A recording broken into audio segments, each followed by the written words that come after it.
Hello, everyone, and welcome to another short session with meditation and a short talk before that. Today I'm going to take the meditation in a slightly different direction.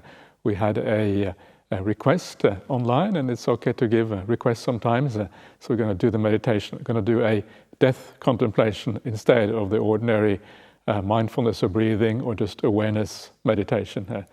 But to start out, I just want to talk a little bit more about the situation in the world. And one of the questions we get a lot as monks these days, obviously, is that people are fearful and they are anxious about the future, what's going to happen, and they want to know about ways to deal with that anxiety and fear, and how to use the Dhamma, particularly how to overcome that. And obviously, right now, there's many things that you can be concerned about if you if you are worried about things. There's obviously just the idea of the illness and the potential death even of the coronavirus, even though it's only a small percentage who pass away. There's always that possibility is always there.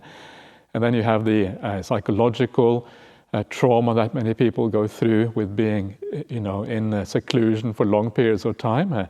And especially if you're not used to that, it can be quite hard to deal with. And then you have the economic situation for some people. People are concerned about what's going to happen to their personal finances. And of course, also even the world economy looks like it's going to be hit very badly by this whole COVID-19 situation. So there's a lot of things. If you are prone to worrying about things, and I think these days a large number of people are, for obvious reasons. There's a lot there to be concerned about. So how do we deal with that in a Buddhist way, in a constructive way? And one of the things to always remember about Buddhism is that our future is not made by the upheavals, the ups and downs of the world. The future is always made by our conduct. So whether the world goes one way or whether the world goes another way, in the end it is your conduct, how you live your life, that's going to determine the long-term outcome of things. And one of the things that I have seen during this coronavirus situation here at the monastery, which is just across the road over here, is that actually it seems to have a good effect on people, a good effect on people's morality, on people's kindness, on people's support for each other. There's many good things going on because of this situation right now. And in particular at our monastery, even though it is now impossible for people to come and visit the monks and have chats and socialize at the monastery and all of these kind of things that they normally do when they come to meet us every day, they come and offer food. Even though they can't do that, they still come to the monastery. And many people, they drive all the way from Perth, which for some people is an hour or more. And all they do is they drop the food off at the monastery. They barely say hello, get back into the car, and then drive off again afterwards. No chance to really speak to anyone, no chance to hang out or socialize or anything like that.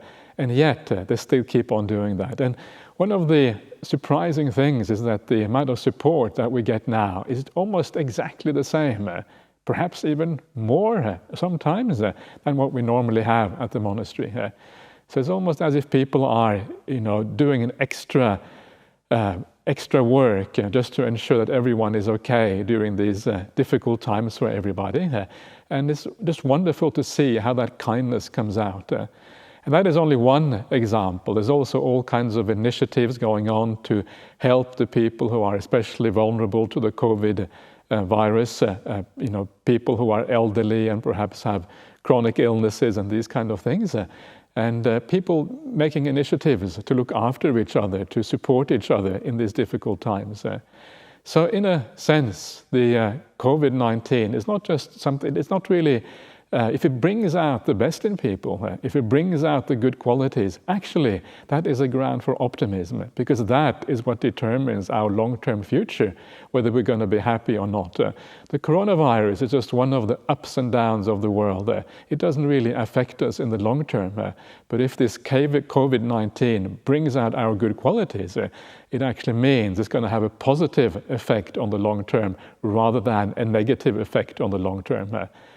And this is, of course, exactly what Ajahn Brahm always talks about when he talks about the good, bad, who knows story, is that we just don't know. Sometimes we are anxious and fearful of the things that are not really necessary in the bigger picture of things to be fearful and anxious about.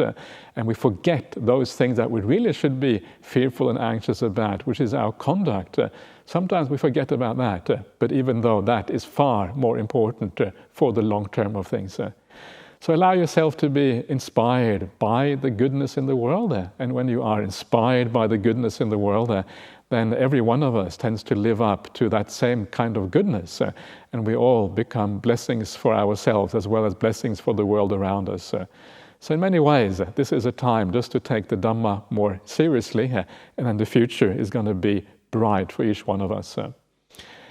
But one of the things, of course, that we tend to be anxious about in times of illness like this is the idea that we might die even from this kind of illness. You see the number of people dying around the world is quite high. And because there is a small chance that anyone could die, it is a good opportunity to do the death contemplation. The death contemplation is something that you find in the suttas in many, many different places. It's something that was emphasized by the Buddha, and for that reason, something that is very useful for us to do. And the Buddha specifically said that the death contemplation should be done by everyone, whether you are a monastic, a layperson, whether you are a woman or a man, it doesn't really matter. Everyone should be doing this kind of death contemplation. And the reason is very obvious. The reason is that when you do the death contemplation, when you make it work, then you see the limitations of this life, and it turns your mind towards the spiritual practice in a very powerful way. You understand that all the petty concerns of this life, the things that we desire in this world, the angers that we have, the animosities, the irritations, all of that belongs to this world. And in the face of death, it all seems so. It actually is completely meaningless and pointless. And then when you are able to give those things up through your death contemplation, what happens ideally is that you become very peaceful, actually. And this is the idea behind the death contemplation. Now, one of the interesting things about death contemplation is that, or the idea of dying in general, is that it is very similar to what happens in meditation practice. So if you are able to meditate properly, if you're able to find a little bit of peace in your meditation practice, that is a good sign that you will also be able to deal with death in a good way. What is it that unifies or brings death and meditation together? What is the thing they have in common? And the thing they have in common is that both in meditation and also in a dying situation, we have to let go. You cannot hold on to any things anymore. You realize that this world is going to be an obstacle, both for dying in a peaceful way, but also to enable peace in your meditation practice. So if you are able to let go in meditation, if you're able to find a little bit peace, if you're able to turn away from the problems of the world and all the unreliability of all the fleeting happinesses of the world, which I can't really hold on to anyway, if you can find a peace, turn away and find peace from all of that, then chances are you will be able to do exactly the same thing if and when eventually each one of us is going to have to die. And then you're going to have a good death.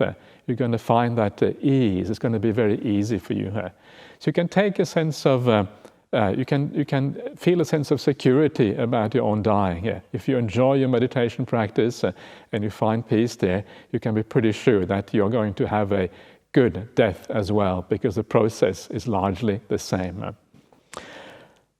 So let us try some death contemplation in practice and see if we can make it work.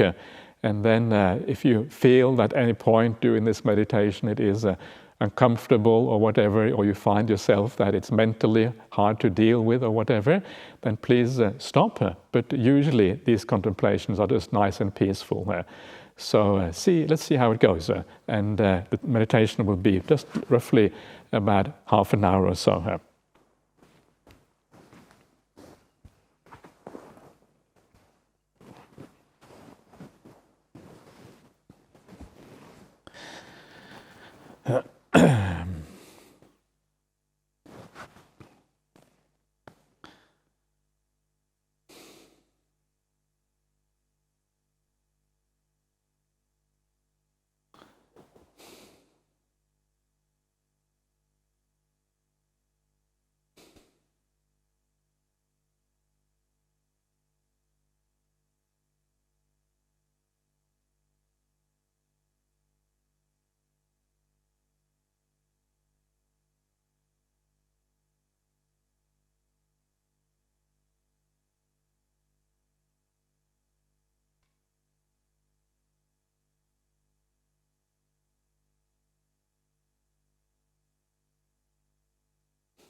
Okay, so as always, whatever kind of meditation that you do, it's always good to have roughly the same starting point and get a general sense of mindfulness and clarity before you go on to the meditation object. So to start off, as always, by just making sure that you are really relaxed and at ease, that you don't have any pain in your body, and also that you don't have any tension, that you just relax the body to the max and just feel the sense of ease in just sitting there. No sense of tension, no sense of problems, either within or without.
And as you keep on just relaxing and being present in this way, just feel how delightful it is to just withdraw from that world outside where there are so many problems. And right now there's more problems than there has been in a long time. And what a wonderful thing it is just to withdraw to the refuge within instead. Inside of yourself, it's as if the world starts to fade away. The world starts to become irrelevant. And you go inside into your private little cave where it is peaceful and it is safe from all the problems outside.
And once you have a bit of clarity and mindfulness within, that is usually when you are ready to focus on a particular object of meditation.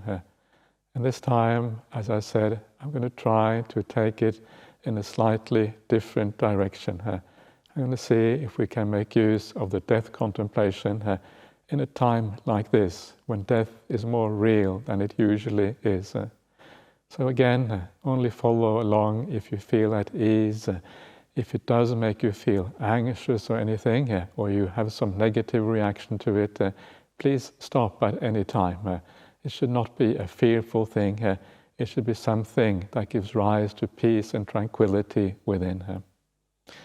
So start off this meditation by imagining yourself you're in a room and there is a bed in the room, and apart from the bed, there's only 4 blank walls, white walls. And the bed is a very simple bed. There's a mattress there, and it has a white linen on it, and you are dressed in a white garment, a bit like a white hospital outfit of a kind. And there's nothing of interest in this room. You are lying on your bed, you are lying on your back, looking at the ceiling. The door is closed, there is no window. You know that you have said goodbye to all your family members and friends. You will not be meeting anyone between now and the point of your death. Your death is only a few hours away at the very most, and you're lying on your back, basically waiting to die. What does it feel like?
And just make a mental note of what the feeling is like when you know that you are going to die very soon. And then later on we can discuss that in greater detail. But for now we will just carry on with this contemplation of dying here. And as you are approaching your death, remember you're lying in a very simple room. There's nothing to be seen. The door is closed.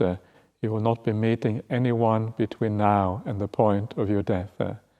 And you start to realize at this point that you're going to have to abandon so many things that belong to this life. And the most obvious things that you're going to have to abandon are all your possessions, everything you own in this world, absolutely everything, from the very clothes you're wearing to any car or anything that really is close to you. Everything is going to have to go. To feel what it is like to abandon all of those things.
And as you are approaching your final passing away, you realize that there's even more things that you have to abandon.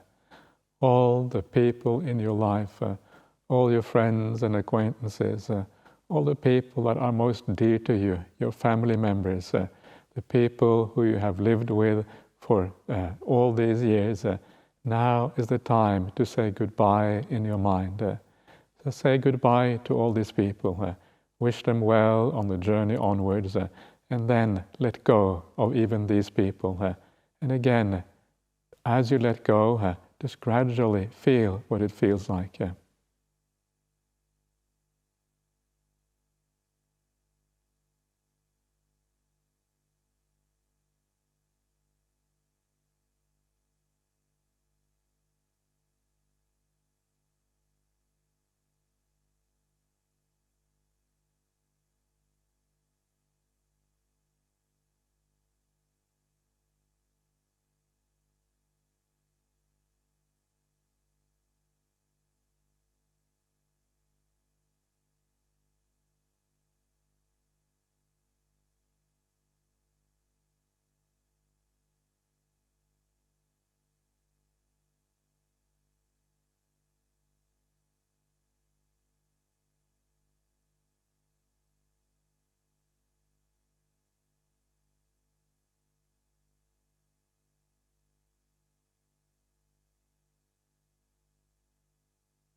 And as time goes by, you're coming closer and closer to your passing away.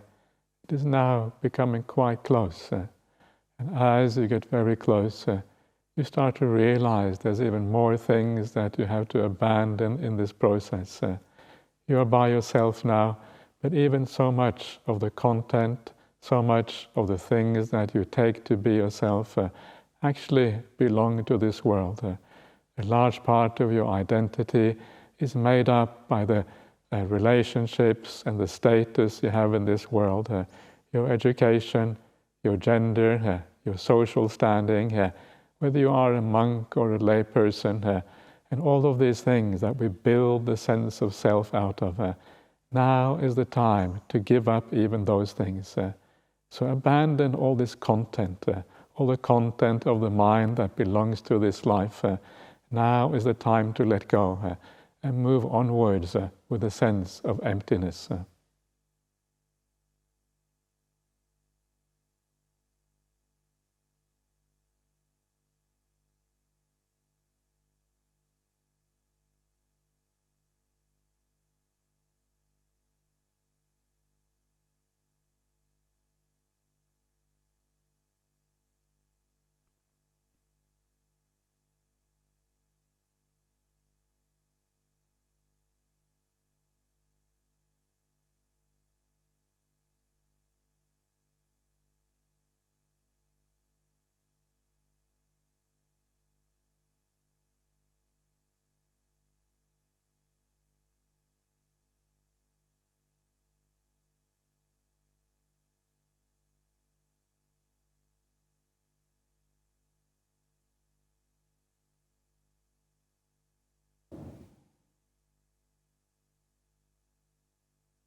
there's something very delightful about giving up the sense of self. It is as if you start to feel really empty inside. And just notice the beauty of that emptiness. It is peaceful, it is still, there is no problems there. All the problems have been left behind. But now, as you are approaching the moment of your passing away, and you're getting very, very close now, you know it can happen at any time, you realize that even this physical body, you're going to have to give it up as you approach the very last moment of your life.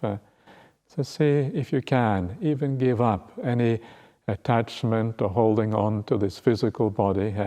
Move instead towards that beautiful emptiness inside, that sense where the mind is at peace, where it doesn't need any of these external things of the world. So give up your body and see what that feels like.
And there comes a point in this process of abandoning, and you don't know whether you are dead or alive anymore.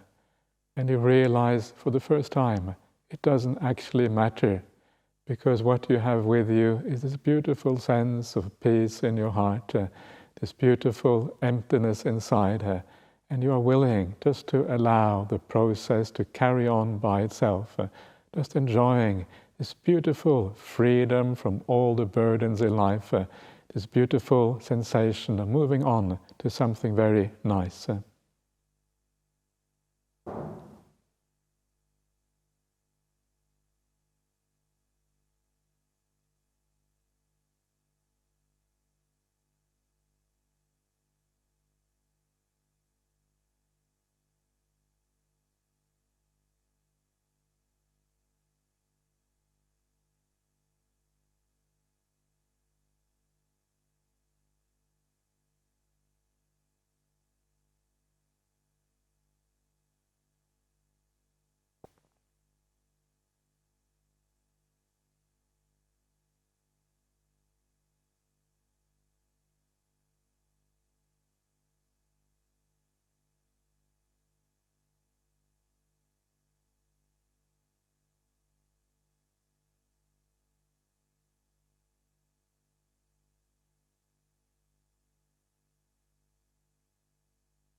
And as you allow this process of dying just to unfold all by itself, and you just enjoy the beautiful sense of peace and emptiness inside, you wonder why you were ever afraid of the process of dying.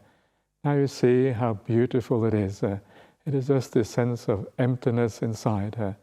And as you see the beauty of the process of dying, the letting go of all the burdens of the world, you start to feel this gratitude to all the people in the world, all your spiritual guides, all the people who have helped you to make such a beautiful death possible.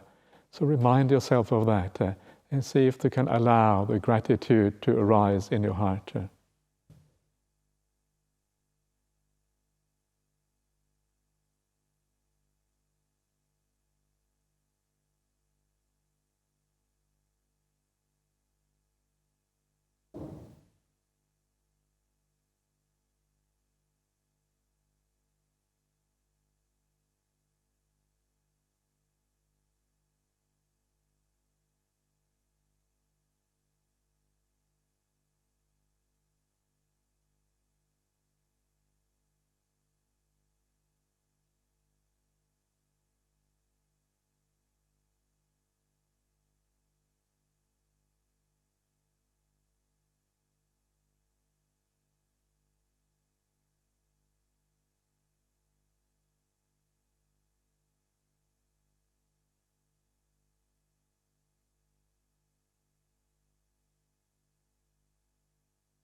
And as you realize the marvelous contribution that all these people have done to your life, enable you to die in such a beautiful way, you start to feel this beautiful sense of metta and kindness towards all these people. May you all be well and happy. In fact, the whole planet Earth has been responsible in a certain way. May all the beings on the earth, may every one of you, may you be well, may you be happy.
And now we are coming towards the end of the meditation. For a few moments, just come back to your breath.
And now, before we come to the very end, please try to review your meditation very briefly.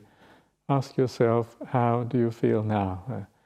And if you feel more unburdened, more at peace, if you find that your good qualities have become stronger, try to understand why that is. How does this process of letting go actually work?